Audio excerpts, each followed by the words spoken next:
Hello, ladies and gentlemen. Welcome to Below the Line, the show about how movies are made. My name is Andres Ramirez, and we're in spooky season with my co-host, Mr. Zach Houston Scott. How are you, man? Hey, doing pretty good, man. Oh,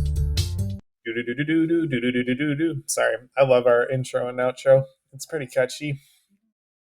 I think that's the whole point of podcasting, finding a catchy song and just doing it. I never asked you, where did you find that one? It's a secret.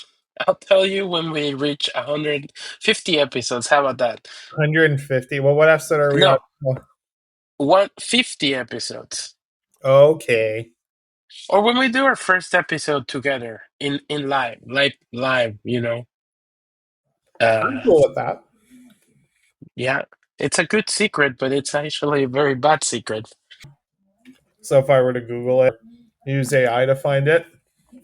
I don't even know if AI can find it, to be honest. I don't even know if it's Googleable, if I'm being honest, too. That's fair. But speaking of, what were you up to this week in fine New York? He's still there, folks, by the way. One more week. Next week, I'm watching Psycho, and that's my goodbye. Psycho with a live orchestra, Oh, to the wow. jealous of many people. Fantastic score, and, one of the best movies you can watch in Halloween. What I've been up to? I rewatched Blue Moon. I watched Regretting You yesterday. Is it bad? No, but it is not as bad as the critics say it is. But it's not as good as probably people that love the book say it is. Well, It lies that's somewhere another in the middle. that's another Colleen Hoover adaptation, right? Regretting You. Yeah, it is. But I don't think there's going to be the drama that It Ends With Us has with this movie. At least it seems that way. I would hope not, but you never know. Maybe a couple months down the line, there will be more lawsuits like the It Ends With Us, but it's definitely The going to end cast members break up and they lost the film. that series. That's funny. Because I noticed, like, I couldn't tell if there was a sexual intimacy coordinator. Because the two leads are a couple, I wonder if they omitted that, but I don't know how it works, in today's Hollywood, I guess. Well, intimacy coordinators are mandated. Yeah, but if the actor says, I don't need one, she's my wife or my girlfriend. True. Like, I don't know where does it become real and where does it become acting, right? It's a weird in between, but hey, it's PG-13, and I mean, it's not that bad. It's okay. I mean, you have a fiance, I would say it's a good date movie. If she's into that kind of stuff. I mean, I don't know, like what she thought about It Ends With Us or all that. I should ask her at some point. This is more in the lines of what's the name of that movie that the director directed? Like The The Fault Fault in Our in Stars. Yeah. This is more in line with that tone. Oh, I wanted New Mutants though. I thought that was like going to be his magnum opus. Right. That one? Yeah, the Holy New moly. Mutants. Well, I gotta ask you something. Is Shelby Oaks playing in Vancouver? Shelby Oaks, I believe it's playing at the Rio.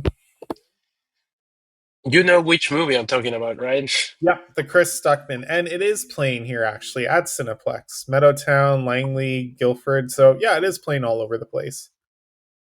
Are you morbid curious to see this movie? So funny thing, I'm actually someone. I think Chris Stuckman has fell off. I used to be an avid watcher of him, but the moment he did his review of Madam Web, if you can call it that, and basically said, "I'm not criticizing movies anymore because I want to respect filmmakers and I don't believe in giving negative attention to stuff just for clicks." I respect it, but I respectively disagree. I think these are movies that sometimes need that face to Harsh face. check? Well, yeah, they need to be criticized or they need to be a wake up call for the studio. Like, that's part of your job as a critic. Otherwise, you're just basically selling out in order to get more work down the line. And with Shelby Oaks, I've heard a lot about this movie and its crowdfunding origins. Very similar to the guys who've done like Talk to Me, the Raka Raka crew. And I don't know, YouTubers transitioning to feature films. I haven't seen any success yet. And yes, that does include those movies that those guys have done. And Shelby Oaks, like just from what I've been reading and what I've seen of it, is very much like, oh, it's got Mike Flanagan's producer credit, but nothing more. It's all Executive. executive. Oh, even better, executive. He helped But finance. the thing is, as far as I know, as far as I understand, because I think there's a lot of misinformation when it comes to this particular movie, is that Chris Stockman had the campaign, which I don't know. I didn't back that up. I don't even remember because I stopped watching him around the time he defended The Last Jedi, Oh, if you really? believe that. Yeah, that's where I was like, I don't really agree with this guy. So I stopped watching it. And I think that feature was later in that development cycle. But I think the film itself, apparently he financed it, he screened it, and Neon picked it up with Mike Flanagan as an executive. And that's how he was able to finish it. From what I've heard, there's some shots where the VFX are rough around the edges Hmm. Well, because money. that's unfortunate. But I'm not surprised. There's another YouTuber actually who released an independent film this weekend, Don't Dream About Me. You ever heard of McJuggernuggets? Nope. So he's a YouTuber from the mid 2000s. He was known for a series called the Psycho series, which is about Hmm. this gamer kid. You've heard of him, right? Like the Psycho kid freaks Yeah, out, yeah, or Psycho dad destroys games. yeah. Now I have. Yeah. Yeah, he did a movie that basically he claims to be his magnum opus, and I don't know, just from the looks of the trailer, it is more cinematic, but it's very self indulgent. And honestly, if you weren't a fan of his, you probably wouldn't get all the references. So just saying, it's very cut and dry. Yeah, I think that transition is difficult. I think with Chris Stockman is the fact that him as a critic, he has lost a lot of reputation based on the Madame Web review. And even modern critics like, the critical drinker made fun of him or poke with him. But I mean, I agree with his take because he's playing for the industry. But I think as filmmakers, we also have a sense of responsibility to give feedback to our peers. Criticizing in a bad way is not necessarily bad if you give feedback that it's constructive, if you know what I mean.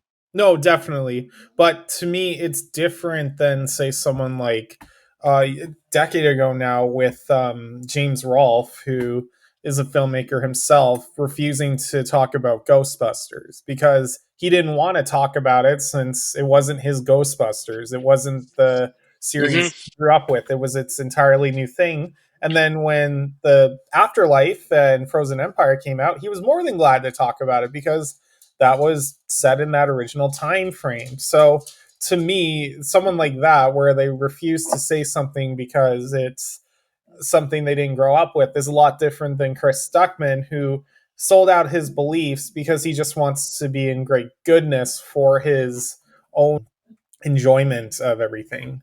And, Well, to to, get, to advance his career. yeah, to advance his career. And to me, like even in that review, Dakota Johnson has been very vocal about how much the movie sucks. And I don't watch Oh, him anymore because I know it's going to be positive and he's only going to highlight everything. He's never going to talk negative about a movie again. And that's too it's also bad. very interesting because I think he takes for granted that, he's one of the most followed YouTubers, at least in the film space, but he doesn't criticize movies anymore. But he still makes a lot of money on that subscriber account. Hmm. So it's interesting, I think, that dynamic of subscribers, money, and all that stuff. I agree.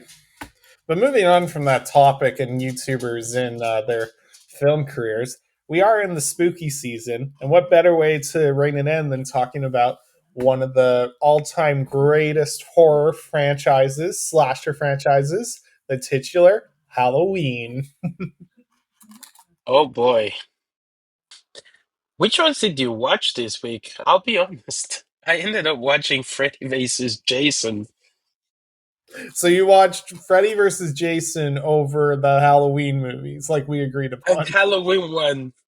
I watched that weird combo. Okay.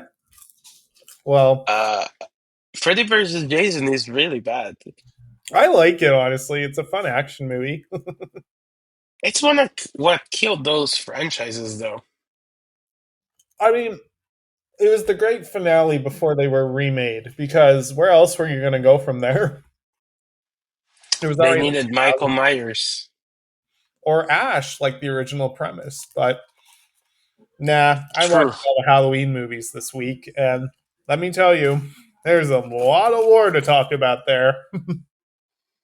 Sure. I mean, let's start with the first one. Mhm. I think the first one is just iconic. That's how I would describe it.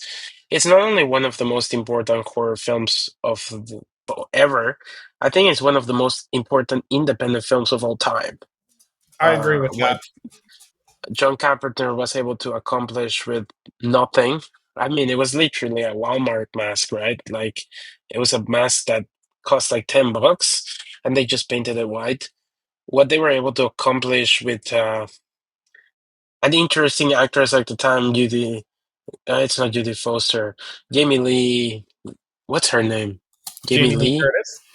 Jamie Lee Curtis. Starting her career, famous parents. I think that gave the film this weird gravitas. But ultimately, I think it came to execution and breaking the boundaries. I think that opening shot establishes this is the type of movie you're seeing, and it does it so well. And a lot of franchises have tried to imitate it, but it's not Halloween. It's also short and sweet.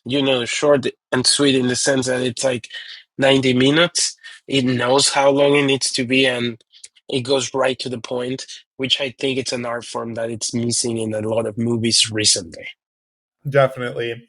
And the fact that the movie itself is something that, like, it starts out with the killer being a kid, like, shocking because it's all told through a POV.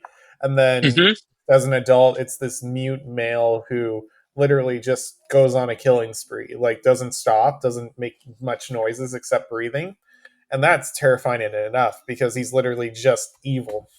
Like Donald Pleasance describes in a monologue that he's only evil in his eyes. And yeah, it introduced us to a young Jamie Lee Curtis, who is fantastic as well in it. But man, it wouldn't have come together without him or Carpenter's score. Because by God, it's something that's to this day still incredible the feat it was managed to Yeah, achieve. and it's a very simple score in its chord progression, Hmm. But yeah, but it's iconic. and yeah, it wasn't made to create sequels, but I will say some of them are worth discussing or talking about, namely the second one, because even That's still though, Carpenter, right? no, he did the story, but he didn't necessarily direct it. It was actually directed by the guy who would direct the worst Halloween movie down the line, so be that as it may. Um, Which is H2O. no, it's the one after H2O, but we'll talk about that when we get there. We're talking Halloween 2. Yeah, it's definitely different in a sense that it's more brutal. I think there's a lot more blood Hmm. in it. The suspense and the music are very much, gone, and it's more just like a sequel that's angrier and just likes to go more over the top. I think because it's no longer an independent film, it's backed by a studio, Universal. Yep, And I mean, even the mask that Michael Myers wears is a little more rugged and a it's budget. yeah, higher budget. But It tries to be the low budget, but it looks so bad.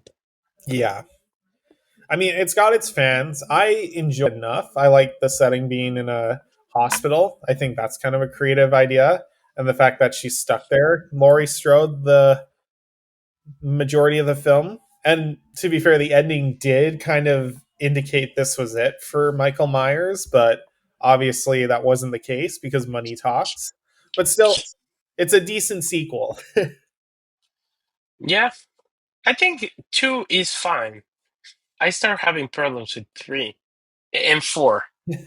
So it's funny you say you have problems with three, even though it has nothing to do with like any of the other films in this series. Like it's its own thing. It's literally a cult that wants to bring back the true meaning of Halloween, and honestly is pretty gruesome and harsh at times, especially with how they utilize the masks and the Shamrock music. Hmm. But I get it though. Like a lot of people pissed off, but I kind of like it, and I like the balls it has to kill off some of these kids and show like some pretty gruesome imagery. I think that would have been great as a TV show in today's landscape. Yeah. Oh, absolutely. If it continued as an anthology series, To definitely. explore the lore of Halloween, I think it would have been great. But as a movie in a franchise, not so good. Yeah. No, and And I then get four is when they're brothers, right? which one. Sorry, four. Four. No, you find that out in the second one. The Revenge of Michael Myers just brings back Michael Myers because he wasn't in the last one and people wanted him back, and it was 10 years. You could actually call that film Halloween Age 10, The Revenge Return of Michael Myers. Fair Because, enough. I mean, it did off screen kill off Jamie Lee Curtis, and that's when you go into more typical slasher tropes that would plague the series for the rest of the decade. But I think there's some cool stuff. I like the protagonist is Danielle Harris. I think she did a really Hmm. fantastic job as Jamie Lloyd. I think her name is Jamie Lloyd. Donald Pleasance is a bigger role in this one, having survived. I Yeah. think just the idea that she might one day be Michael Myers too, because it's related by like family bonds or something, is a terrifying idea. Too bad the sequels didn't do much with it, but I think it wasn't a bad idea. Like, I do appreciate Halloween 4 to be just your typical slasher, but for Michael Myers. Yeah, it was like they wanted back. Probably Jamie Lee Curtis didn't want to come back, so they killed her. And He's too big a star at that point. well, she was never really dead, right? She's been back twice, True. I like mean, H2O and the remakes. yeah, you just really want to talk about H2O because, I mean, with Halloween 5, there really isn't much to say. It's like literally another installment of the franchise, Revenge. One more, But and they that's the have. one. That's also the one with the cult, right?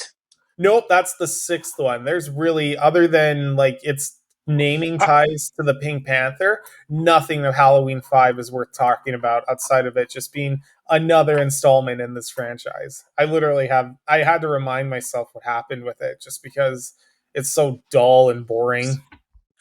yeah.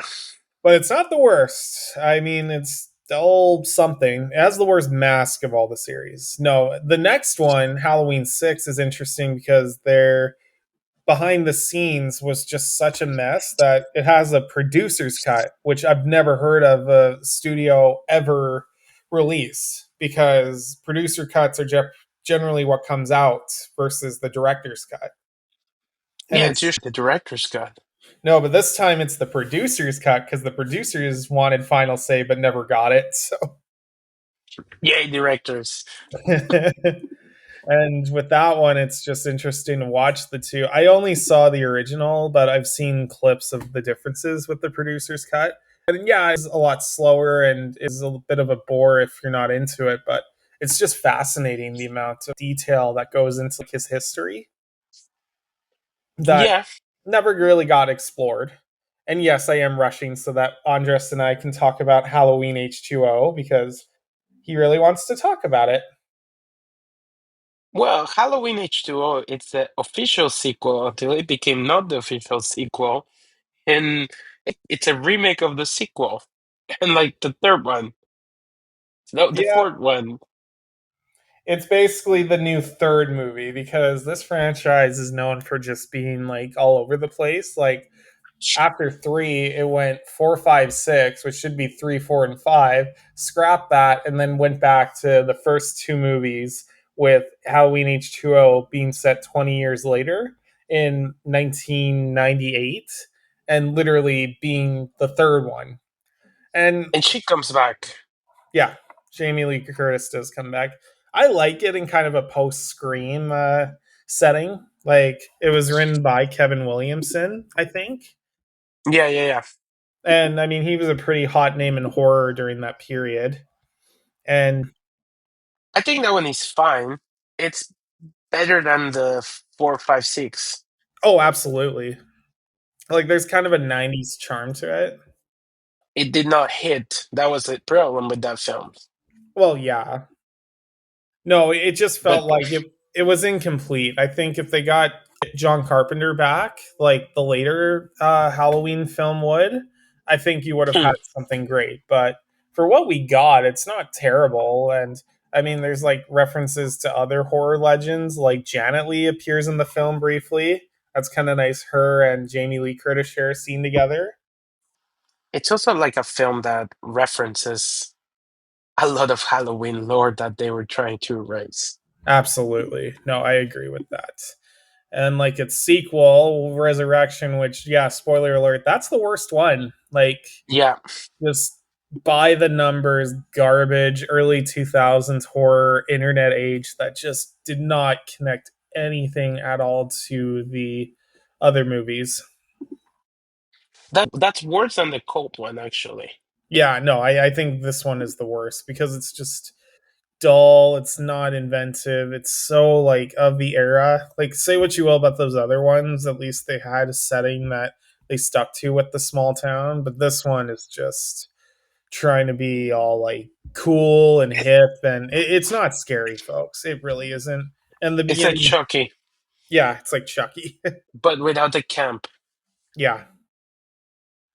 And then after that garbage, they scrapped it, and what we got was a remake because that was popular at the time with Rob Zombie Rob doing Zombie, which I it. think it's go for it. I think we're gonna say the same thing. Yeah, I agree. I think what we're gonna say is that they're pretty good on their own. Like, they're messy, disgusting horror films that I really appreciate and I think are really, really cool to watch and witness. But yeah, he made it his own vision. I like Malcolm McDowell in these movies. I think he was like a perfect cast to be Loomis taking Donald Pleasance. Mm. I do appreciate them very much having their own visual cue. Like, Rob Zombie's a very the way I could describe it is visual, like stylistic filmmaker. Like, this is a music video horror film Zack that Snyder esque. very Zack Snyder, yes, mean and harsh and just goes all out with everything. And it was cool just seeing like the Halloween films retold in a different way, especially the second one, which you think it's going to go the route of that second movie, but then it takes a complete 180 by the end of it. Yeah, and also I think he tried to humanize more Michael Myers and really understand trauma and all the effects of a bad parent, how he can become a serial killer. Not justifying it, but I think he was trying to say something more emotionally complex with the themes of those movies about child abuse, about the system, about brothers and sisters, and how you get a serial killer. It was like a Joker before the Joker was popular, if you know what I mean. I agree. Without remaking Taxi Driver. It's funny because he does wear a Joker mask in that film too. I don't Then, remember that part.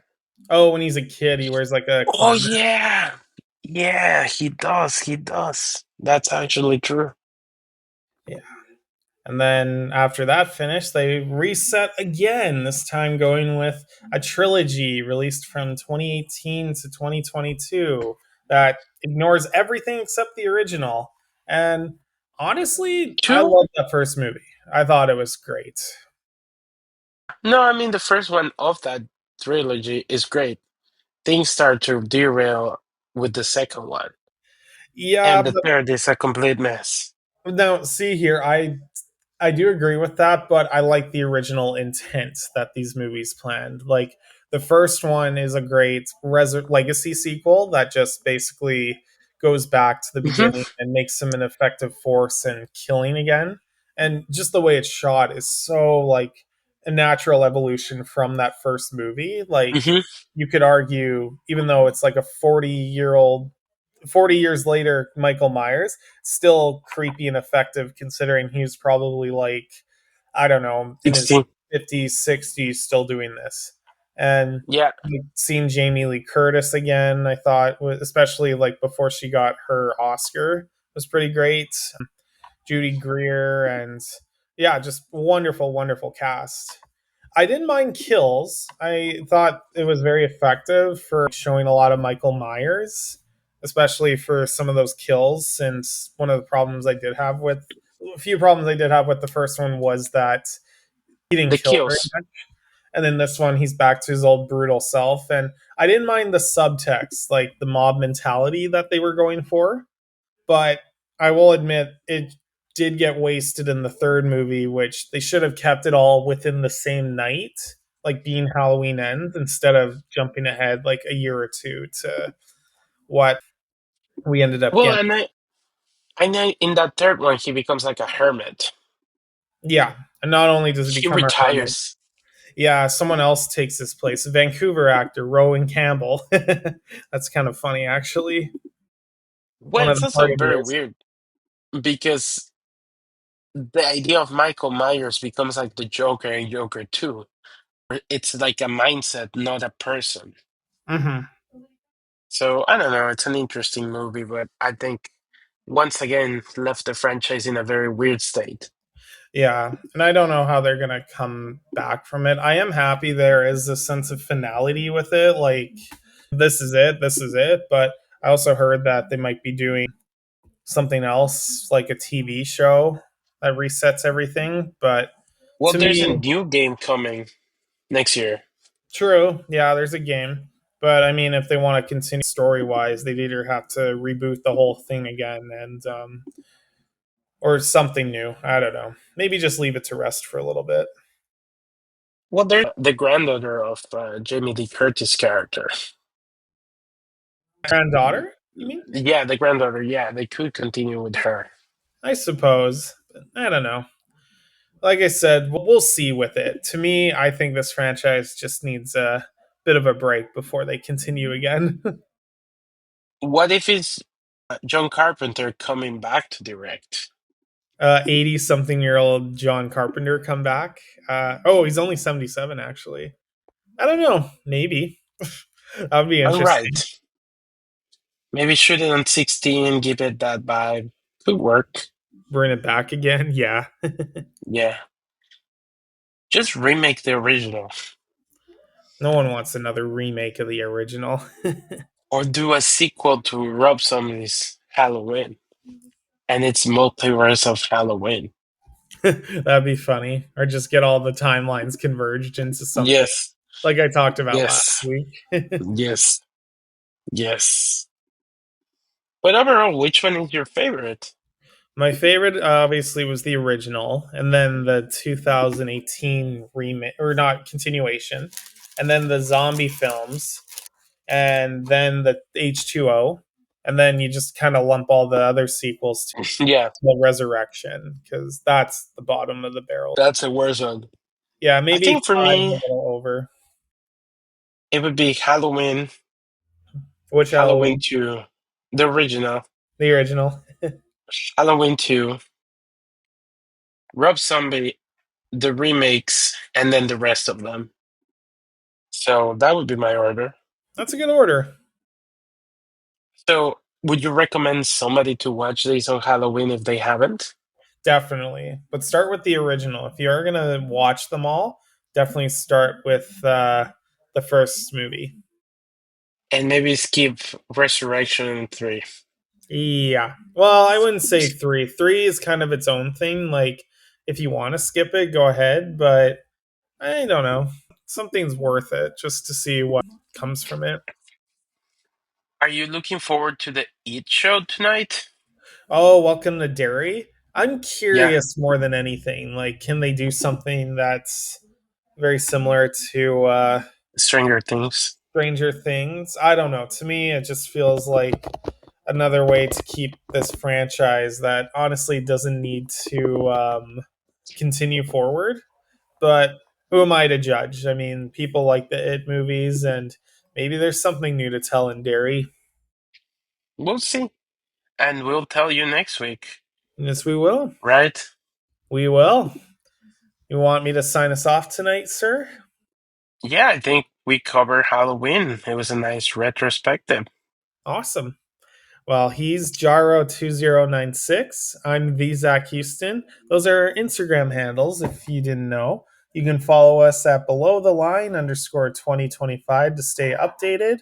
We've got Instagram, Spotify, YouTube channels that click and like that subscribe all over the place. And yeah, let us know what you want us to talk about next. We enjoy talking about it. We like doing this every week. We're going to keep doing it until I don't think we'll get bored of it. Until somebody pays us to shut up, maybe, Yeah, maybe. That'd be funny, actually. or buys us, or buys the rights. But until then, we're still here. So Bye bye bye. bye. And I guess happy Halloween because next week will be November. Happy So Halloween. happy Halloween. Bye bye.